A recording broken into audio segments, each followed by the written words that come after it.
Hello बच्चों। मैं हूं हर्षित, आपका अपना हिंदी अध्यापक।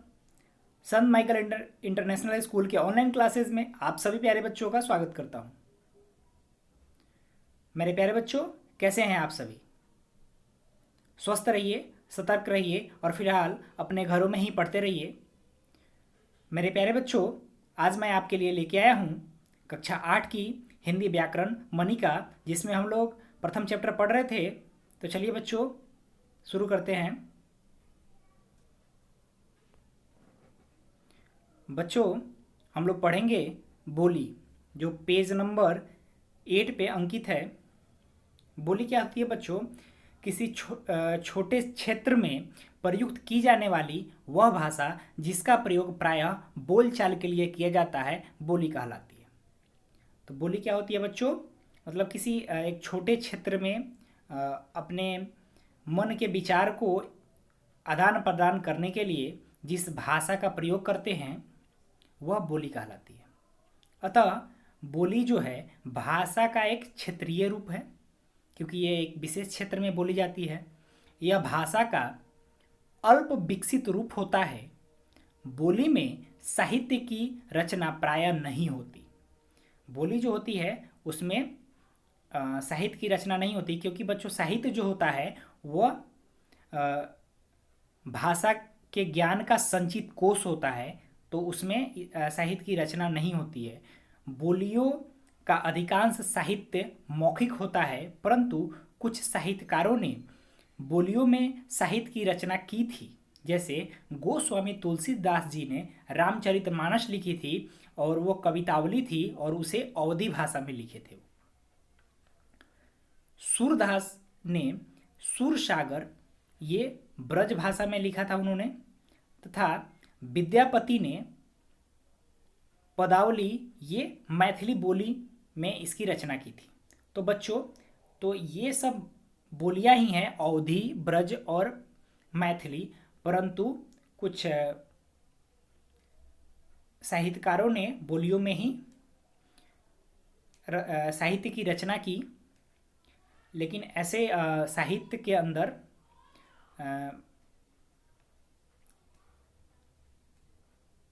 बोली द्वारा कोई साहित्य, बोली में साहित्य नहीं लिखी जाती। तो बच्चों, कोई भी बोली विकसित होकर भाषा का रूप ग्रहण कर सकती है। जैसे खड़ी बोली ने विकसित होकर आधुनिक हिंदी भाषा का रूप ले लिया। तो बच्चों, हम लोग जो आज हिंदी बोलते हैं वो पहले क्या थी? खड़ी बोली थी, और आज ये क्या हो गई? हिंदी भाषा हो गई। भारत की कुछ अन्य बोलियां भी हैं, जो हैं कनौजी, मगही, बुंदेली, बांगड़, बघेली इत्यादि। बच्चों, अब जानिए उपभाषा क्या होती है। जब बोली का क्षेत्र थोड़ा बड़ा हो जाता है तब वह उपभाषा बन जाती है। अर्थात बच्चों, बोली तो एक सीमित क्षेत्र में होती है, और उसी का थोड़ा सा क्षेत्र यदि बड़ा हो जाए तो वो क्या बन जाती है? उपभाषा बन जाती है। बोलियों में साहित्य की रचना प्रायः नहीं होती, परंतु उपभाषा में कभी कभी साहित्य की रचना भी होती है। एक उपभाषा की कई बोलियां हो सकती है। अवधी, ब्रज,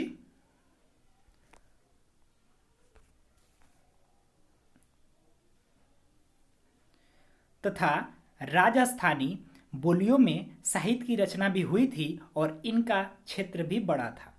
अतः ये उपभाषाएं बन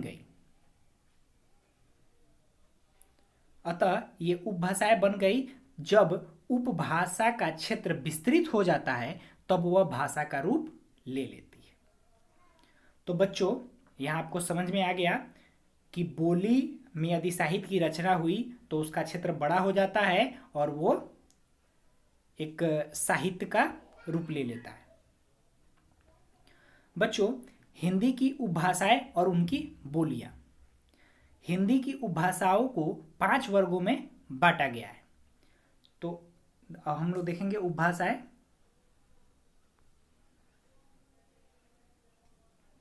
उपभाषाएं बच्चों, पश्चिमी हिंदी, इसमें बोलियां होती हैं कौन कौन बोलियां बोली जाती हैं? ब्रजभाषा, हरियाणवी, बुंदेली और कनौजी बोली जाती हैं। पूर्वी हिंदी उपभाषा है और इसमें अवधी, बघेली और छत्तीसगढ़ी बोली जाती है। राजस्थानी उपभाषा में मारवाड़ी, मेवाती, जयपुरी और मालवी बोली जाती हैं। पहाड़ी हिंदी में गढ़वाली और कुमाऊनी बोली जाती हैं। मगधी में मगही, भोजपुरी और अंगिका बोली जाती है।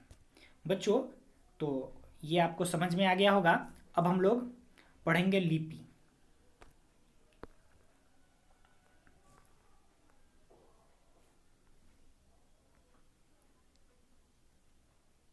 बच्चों, लिपि जो होता है, भाषा को बोलते समय हम कुछ ध्वनियाँ का प्रयोग करते हैं। मुंह से बोली जाने वाली इन ध्वनियों को लिखने के लिए प्रत्येक भाषा के चिन्ह निश्चित किए गए हैं, जिन्हें वर्ण कहा जाता है। तो बच्चों, हम जो भी भाषा बोलते हैं तो हमारे मुंह से क्या होता है, कुछ ध्वनियाँ निकलती हैं। जैसे हम अ बोलते हैं तो ये ध्वनि है।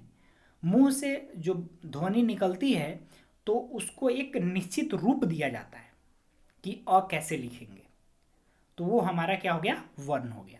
इन वर्णों को लिखने के ढंग को ही लिपि कहा जाता है। हर भाषा की लिपियां अलग अलग होती है, अर्थात उनके लिखने के ढंग में अंतर होते हैं। तो बच्चों, यहाँ आपको क्लियर हो गया होगा कि हर भाषा की लिपि अलग अलग होती है और उसको लिखने में अंतर होते हैं। उच्चारित ध्वनियों को लिखने की विधि को लिपि कहा जाता है। तो ये बच्चों यहाँ लिपि का परिभाषा हो गया कि उच्चारित, जो हम उच्चारण करते हैं जिस ध्वनियों को, उसको लिखने का जो विधि होता है वो हमारा लिपि कहलाती है। प्रत्येक भाषा की अपनी लिपि होती है। जैसे संस्कृत और हिंदी भाषा की लिपि देवनागरी है। देवनागरी लिपि प्राचीन ब्राह्मी लिपि से विकसित हुई मानी जाती है। तो देवनागरी लिपि कहाँ से विकसित हुई? तो पुरानी जो ब्राह्मी लिपि थी उससे विकसित हुई। बच्चों, देवनागरी लिपि की विशेषताएं हम लोग जानते हैं।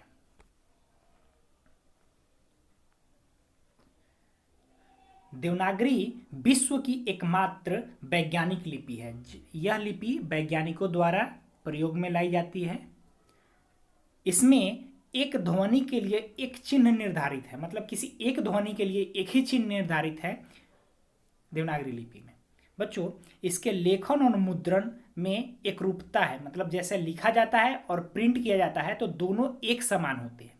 रोमन, अरबी, फारसी में हस्तलिखित तथा मुद्रित रूप अलग अलग हो जाते हैं। तो बच्चों, ये क्लियर हो गया होगा कि देवनागरी लिपि हम जैसे लिखते हैं और प्रिंट करेंगे तो वैसा ही होता है। तो चलिए बच्चों, नेक्स्ट पेज पे चलते हैं, पेज नंबर 9 पे।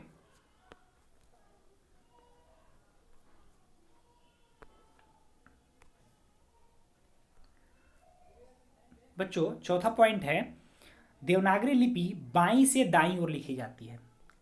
तो आपको पता होगा बच्चों कि हम लोग जो हिंदी लिखते हैं वो यह इसकी लिपि जो है देवनागरी है, और देवनागरी लिपि जो होती है कि दाईं से बाईं की ओर लिखी जाती है।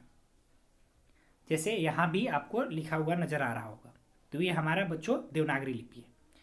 लिपि चिन्हों के नाम और ध्वनि में एकरूपता होते हैं। बच्चों, देवनागरी लिपि में जो लिपि चिन्ह होते हैं और जो हम मुख से ध्वनि निकालते हैं, ये दोनों एक समान होते हैं। कंप्यूटर पर यूनिकोड द्वारा देवनागरी में लिखे गए लेख का किसी भी भाषा में अनुवाद किया जा सकता है। तो बच्चों, कंप्यूटर का एक अपना यूनिकोड होता है जिसमें देवनागरी लिपि को लिखा जाए, तो देवनागरी लिपि लिखने के बाद उस लेख को किसी भी भाषा में हम अनुवादित कर सकते हैं। तो बच्चों, ये तो कुछ इंपॉर्टेंट पॉइंट्स थे अपने लिपि से, देवनागरी लिपि से। चलिए बच्चों, भारत के विभिन्न प्रदेशों या क्षेत्रों में विभिन्न भाषाएं और लिपियां प्रचलित हैं। कुछ राज्यों में प्रचलित प्रमुख भाषाएं और उनकी लिपियां निम्नलिखित तालिका में देखें। तो राज्य और क्षेत्र दिए हुए हैं और उनकी भाषा और लिपि दी हुई है। तो बच्चों, पहला है असम।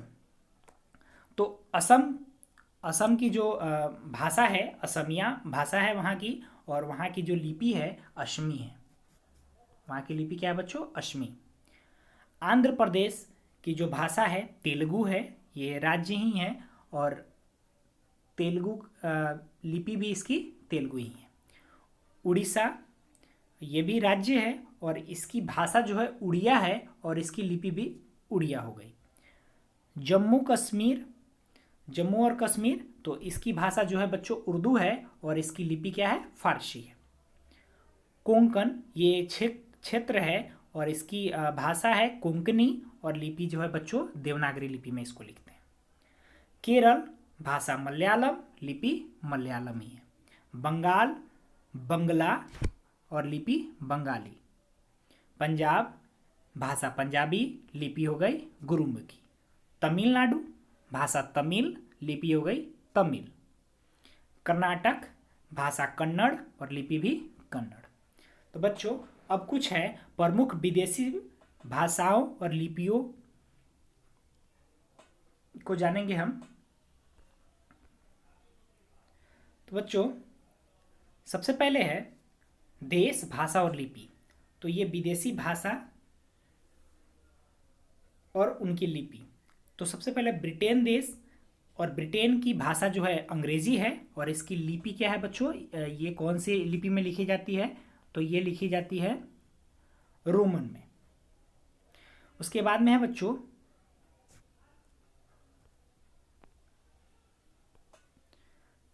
चीन, ये है मंदारिन भाषा हो गई या चीनी भी कह सकते हैं और इसकी लिपि है चीनी। और ये लिपि जो चीनी लिखते हैं वो चित्र लिपि होती है, मतलब चित्र की तरह लिखते हैं वो। यूके तो यूनाइटेड किंगडम, तो इसकी भाषा है अंग्रेजी, लिपि रोमन। ऑस्ट्रेलिया अंग्रेजी रोमन।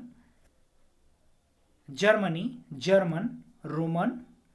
फ्रांस फ्रांसीसी रोमन।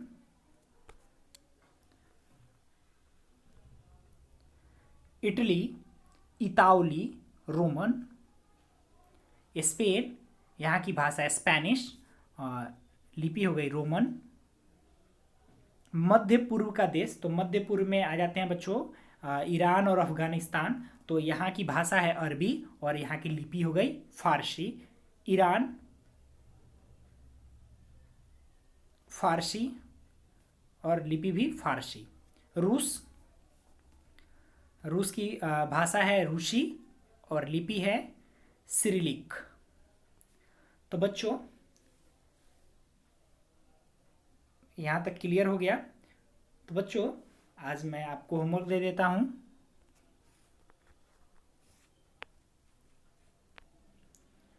बच्चों आपका होमवर्क है, सबसे पहले हम पढ़े बोली, तो बोली की परिभाषा को आप अपने कॉपी में लिख लेंगे।